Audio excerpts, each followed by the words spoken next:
What's up, Scyushi Squad? We back in with more Trove, and today we're going to be talking about the Lunar Lancer, which is actually one of the faster characters in the game, surprisingly. Unfortunately, the damage is not going to end up, it's going to fall flat at the end game and stuff like that, but either way, we're still going to be talking about the Lunar Lancer, how you're going to build it towards the Delves, but more importantly, towards Geosurface, because that's where the character is going to end up shining the most. And yeah, so before we get started with today's video, I gotta let you guys know, if you are new to Trove, I would appreciate if you use that sign-up link down in the description, and then anything you end up buying out of the cash shop, I'll make a percentage of that sale. It's an awesome way you can support me by literally just playing the game, buying stuff that you would otherwise buy anyways, right? Also, hello random people. I hope they don't get too in the way, but I'm appearing online just because why not? Usually I appear offline. Anyways, for Lunar Lancer, you're gonna have to ignore my stats right now because I don't have all of my physical gems on the Lunar Lancer. I'm actually gonna be swapping over to the Shadow Hunter later in the video so that I can show you the ideal stats that you're gonna be going for, which, I mean, you can see that I'm rocking a 35, close to 36k Shadow Hunter, but the point is, take my stats with a grain of salt that you see physically on my character, but I'm still going to end up explaining how you're gonna build the guy. Now, the Lunar Lancer, unfortunately, is one of those characters where your abilities are very, very lacking compared to a lot of the other characters. The one thing about Lunar Lancer is that Lunar Lancer has the highest base movement speed of any class in the game. Like, look at this. I don't even think I'm rocking movement speed gear. Oh, I got movement speed on like a couple things. Okay, that's whatever. But the point is, Lunar Lancer just walks fast inherently. Like, it's just going to, because as you end up leveling up, each of the different characters in the game ends up having different stats go up, blah, blah, blah. But Lunar Lancer actually has some movement speed, so you can actually build the character towards movement speed very, very well. The thing is, for your gear, it's going to be extremely easy to build towards because you literally are just going to be going for movement speed. I'd go for energy regen on the spear, but that's just me. You can swap that out if you don't want to. I'll explain why in a minute. But you can go for movement speed and crit damage as the primary stats on all of your gear, just because the movement speed, obviously, for farming quicker and quicker, and the crit damage because you do not need attack speed on the character. Yes, attack speed affects your single target attack, just your normal left click auto attack, whatever. But the problem is that the Lunar Lancer and its entirety of damage is just going to be in your #1 ability. So that's going to be a smack and then a knock up smack. The problem is that the attack generally seems to be very glitchy in this version of Trove anyways. Maybe they'll end up refining it over time, but last few times I played on Lunar Lancer, it was just like, what's going on here? Why is the damage not that good? The other thing too is because it doesn't build off of attack speed, it means that you have one set amount of attack damage potential.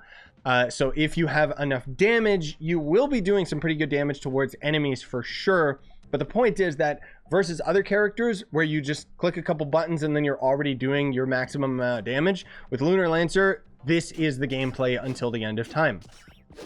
That's it.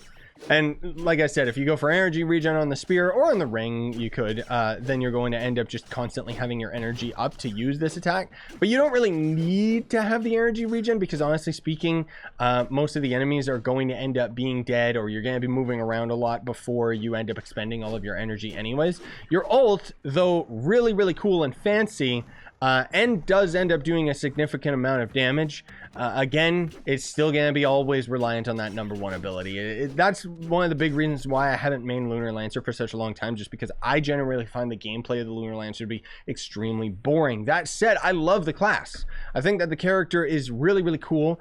Your right click being the grappling hook is really, really great if you don't have a lot of jump, but as you can see, it's kind of a glitchy mess. But the thing is, a lot of the abilities on Lunar Lancer are kind of gimmicky, but not really functional, and that's kind of my issue with it. But anyways, I don't mean to be complaining about the character or anything. I just want to put it into perspective that if you are not 100% sold on the Lunar Lancer, maybe you are, in which case, go ahead and main it. If you're not 100% sold, there are other characters that do things better. So again, for the ring, like I said, you know, you can go for an energy regen ring, magic find, crit hit. Of course, I don't have an ideal ring on the character, but whatever. For the banner, you're going to end up probably just going for one of them that's just, I always just use the nitro one when I'm doing just geosurface, just in case I end up farming some nitro along the way. Permanent banners or permanent torches are going to end up being your best bet if you just want to have raw light stat value, which comes from defeating Leviathans. So if you find a bunch of people actually fighting Leviathans and can end up getting the daily or weekly or even the permanent torch, okay, awesome, good luck to you, because that's going to end up giving you the highest light value. And light is literally going to be armor penetration for enemies that are affected by light, which is going to be enemies in the geosurface and in the delves. Nowhere else in the game does light end up coming into a factor, which is very weird and inconsistent, but whatever. Let's just move on past that. For the Flasks, as always, I always recommend Death Defying, because if you've built a character correctly, you are going to get one shot, okay? Everything relies on having as much damage as possible in Trove, save for like maybe 1 or 2 characters that can be built towards tanking technically. But the point is that Death Defying is going to be your best bet. You can always swap it out for other Flasks if you want to experiment and try them out. You know, Conjurers replenishes after Magic Find if you have enough Magic Find. But honestly, Death Defying is your best bet. For the emblem, you're going to want to go for Martial, probably just because you're going to need that extra damage to compensate for the fact that your attack is going to be so slow and boring. So if you end up popping a Flask and having Martial emblem and having a high enough damage, you should hopefully be able to one-shot a boss in U10 while using your number 1 ability. At least in the mid to end game, Lunar Lancer is going to end up being really good at that mid tier, even at the beginning of the game, I would say. But once you end up getting to the end, it kind of falls off. Most of all, just because, again, it's not affected by attack speed or anything. But either way, very powerful regardless. For the other emblem, I like using, well, I don't know why I have Chromatic, honestly speaking. Reduces cooldown of abilities. I guess you could use that to use your ult a little bit more. Otherwise, Trailblazing is probably going to be your best bet once you can sacrifice Sure Strike and stuff like that, right? Probably just that. And then if you want to sacrifice Martial, you could go for Unyielding if you need the survivability. But honestly speaking, I'd say that you stick with the high damage that you can, so long as, like, if you can one-shot a boss in U10 without popping a Flask, then be my guest to swap the Martial emblem out. But honestly, I'd recommend that you keep it. And Trailblazing is going to be a must, just because it's going to give you that extra movement speed. And all you're going to be doing with this character is speed. That is your game, okay? That's the game plan. For the ally, obviously, we've got the new Delves allies, and those are going to end up just being very, very simple. You can use Jingles if you want to use your ult more, because it's going to reduce cooldown. But I would recommend you use the Animated Jug, because it's basically going to be the same as Raptor Berserker, except you're going to have a light stat value, which just means extra damage. But basically, when you kill an enemy, you have a chance of getting extra movement speed. So even more movement speed is always going to end up being your best bet. For the subclass, I don't know. I always just end up going for the Knight, just because it's the easiest. It'll give you consistent movement speed while you're on a mount. That said, you're going to be very, very close to mount movement speed, if not over, when you end up having all of the proper gear on your Lunar Lancer. Just like we're talking Crystal 3, maybe Crystal 4 gear, you're going to have quite a bit of movement speed. Like as you can see on this helmet, we get 20 movement speed per piece. So yeah, I mean, right now on this one, I only got 16, but the point is that it's pretty crazy. You'll end up getting quite a bit of movement speed out of all of it. You don't really get as much movement speed as you would expect from like Crystal 2, 3, and 4. The jump is very minuscule, but anyways, I'd always recommend the Knight subclass ability just because it's consistent movement speed. The other subclass ability that you use on every other character is usually either Knight or Lunar Lancer. So being on Lunar Lancer, it means that you can pretty much just pick your poison and use whatever you want, because you're not really going to be affected by the attack speed that most of these end up giving you as a buff, etc., right? So anyways, now let's actually swap over to the Shadow Hunter, just so I can show you the ideal stats, the ideal gem stats, and everything that you're going to be going for.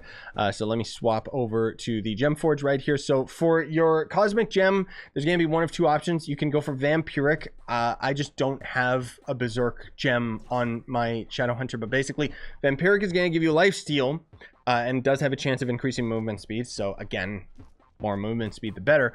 Or if you need the raw damage, go for Berserk Battler, because that one is going to end up being where as you kill enemies, as you damage enemies, you're going to end up building up your light stat value, which ultimately means that you're building up more and more damage. But again, if you want the movement speed, that's where I'd recommend Vampiric. Plus, you're going to have a little bit of lifesteal, but it's not really going to help that much just because Lunar Lancer is just that over and over with your attacks, right?